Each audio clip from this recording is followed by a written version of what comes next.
সবাই দেখো হোলি 4 দিন চলে গেছে, এখন মুখে একদম হোলি খেলছে আবার নতুন করে। এরা এক একটা ভূত হয়ে গেছে, মানে আনন্দের কোনো শেষ নেই। হ্যাঁ, আমি খালি ভরসা আছি, হয়তো একটু পরবর্তীকালে হয়ে যেতে পারে। এই দেখো শুরু হয়ে গেছে।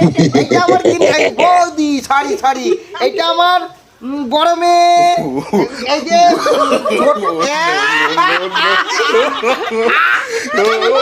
কি করলো দেখো। হ্যালো, দেখেছো আমি বলেছিলাম আমার রং দিলে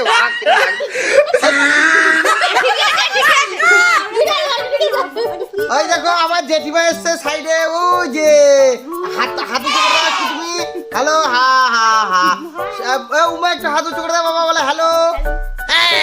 হ্যালো, আরে একটু বলো ভালো করে হ্যালো। হ্যাঁ, এ কি বলছে? আর কাকে কাকে রং মাখবি এখন? এত ঘরে তালা মারা, কে আছে? শুরু হয়েছে, আমাদের এখনো বাকি আছে, হোলি খেলা শেষ নয়, এখনো অনেক বাকি। এখনো বাড়িতে অনেক লোক নেই, আমাদের বাড়ি ফ্যামিলি অনেক বড়, 4টে 5টা ফ্যামিলি পুরো একসাথে থাকি, মিনিমাম 50 জন।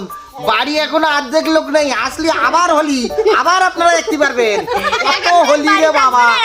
রং কিনতে কিনতে শেষ হয়ে গেছে, পকেটে পয়সা নেই আর। হ্যাঁ দেখতে পাচ্ছ, এই 3 দিন আগে আবার হয়েছে, তারপরে আবার হলো, আবার আজ, আবার হয়তো কাল পরশু হবে হয়তো। চৈত্র মাস যতদিন রং খেলা ততদিন। আবার তোমরা একটু বলে দাও আমার কাকাকে। হ্যালো গাইস, সুদাম কাকাকে please follow me, like, comment, share.